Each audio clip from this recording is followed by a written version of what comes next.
Greetings. Welcome to yet another video on smart technologies. Today, we will discuss the foundation fieldbus blocks. The model of functional blocks is made up of foundation blocks. It has the following characteristics. Here are the inputs and the outputs. Certain blocks may contain only inputs or outputs, depending on the context. Information on the specifications and resources of the block. To configure the block, there are internal parameters. That is, the containers or parameters contained within the blocks. In these parameters, we have the ability to configure the PID tuning, among other things. The setpoint, PID, and other parameters are configurable. Input parameters can be linked to outputs of other blocks containing status. When linked, they reflect the value and status of the corresponding output parameter, and also indicate if this value is being received. Indication of communication failure. Examples we have include the input parameters in, KZIN, the BKIN, and the IND. These are examples of inputs used in the blocks.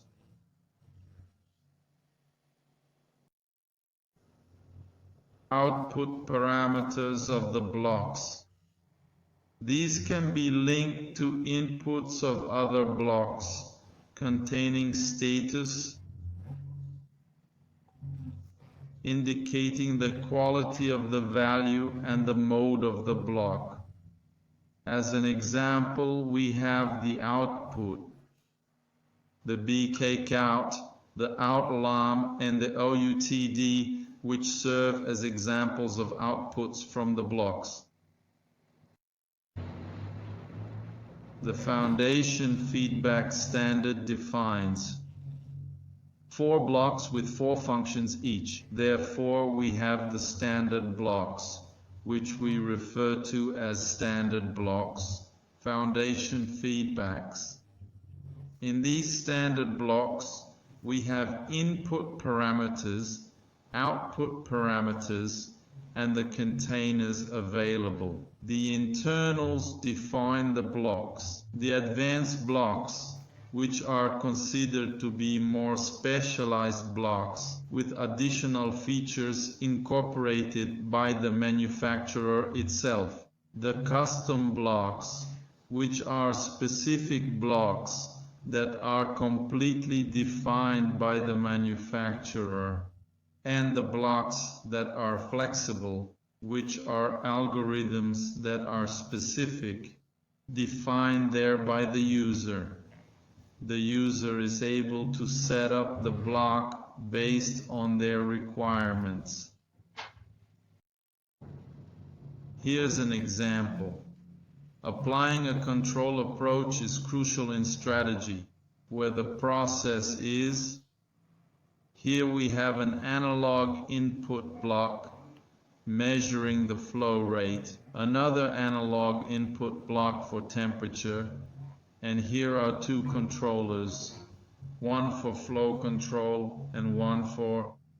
We have the temperature control, which involves cascading and the activation of the valve. Then, one of the examples of assembling a control strategy using foundation feedback blocks.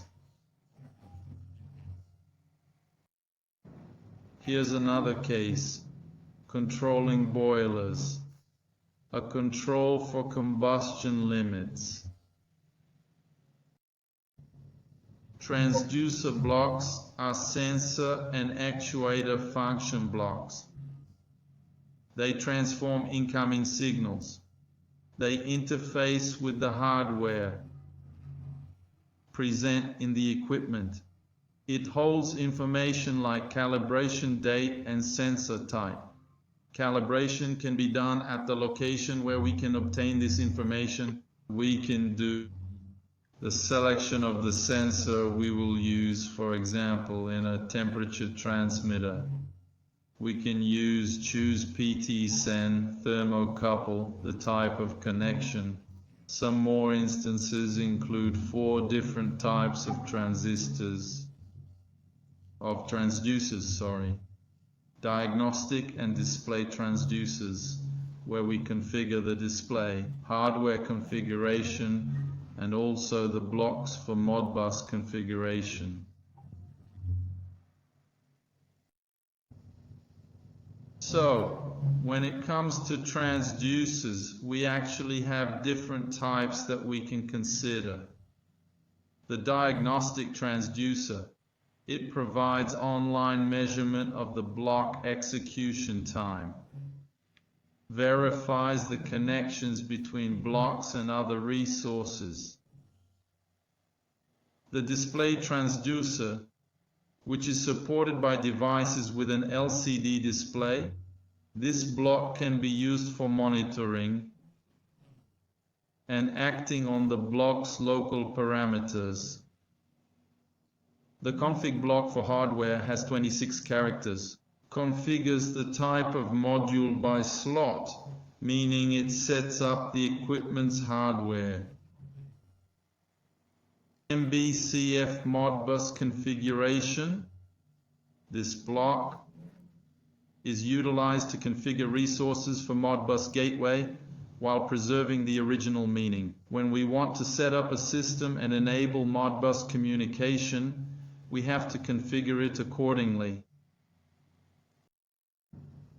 Therefore, the general functional blocks determine the control system's behavior. Input parameters, blocks of functions, can be linked by bus wires, enabling their connection.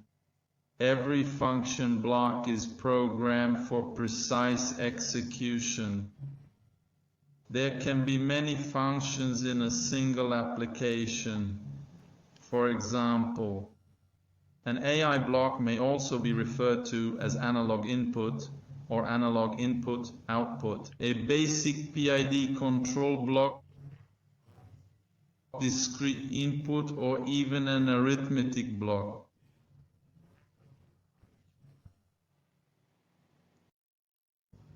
Below, we showcase standard input and output parameters. This text contains roughly 87 characters. Here we have the in input, a regular primary input. When operating in Cascade, the input kZin is commonly used to establish the set point value. This text is around 130 characters long. When the set point comes externally to the block, the BKKIN serves as a feedback input for cascade loops. The IND is a discrete digital input value.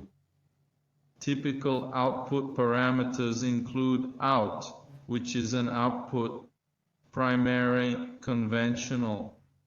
The ALT alarm is a digital alarm notification.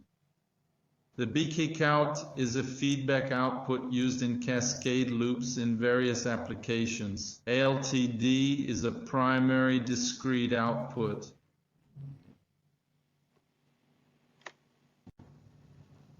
Here we show the relationship between inputs and outputs.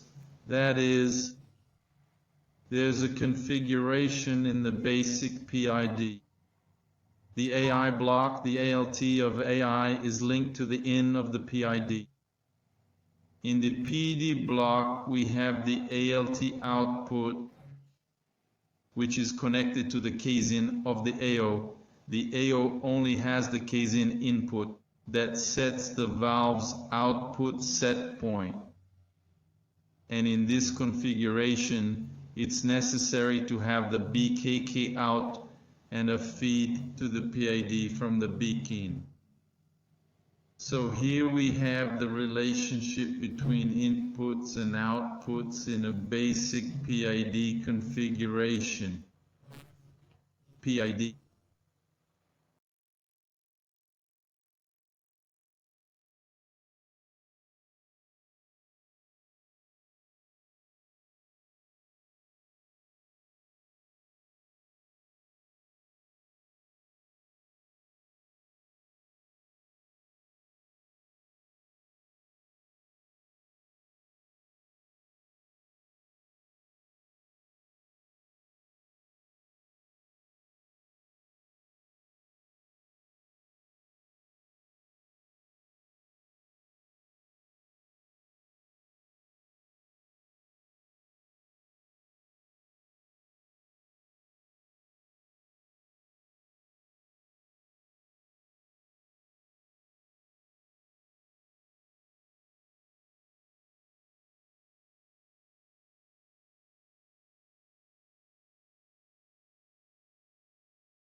Scale settings.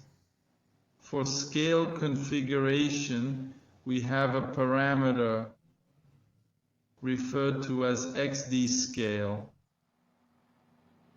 This XD scale refers to the sensor's scale.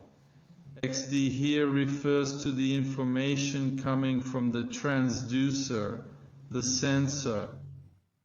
ALT scale is the output scale of the block, and PV scale is the input scale of the block. So pay attention. When you want to configure an ALT scale and a PV scale and configure the sensor scale, you must configure these parameters and scale the inputs and outputs. Outputs. As a standard, we have the setup for scale parameters. Unit for 100%, where we configure the upper limit. Engineering unit for 0%, the lower parameter. Here we set the unit we will work with. For example, if working in percentage, we choose percentage, or any other unit you want, an engineering unit. Here we can set the number of decimal places. See the analog output block. The analog output block has one input, only one input, the Kzin, and it has two outputs, the ALT and the BK-Cult for feedback. Here we have a basic configuration for the display block. For the display to work, the BLK mode must be set to automatic. The BLK tag parameter is 1, 2, 3, up to 7. You configure it to point to the block you want to visualize. The index points to the parameter within that block. There are various numbers in that block that show the parameter you wish to track. You will need to open the block and verify the parameter. You may keep the subindex at the default value, for example. The mnemonic is the value which you want to display as text. So it shows p-val here. As an example, the pressure reading. Keep the INSDEC at the factory setting, for example.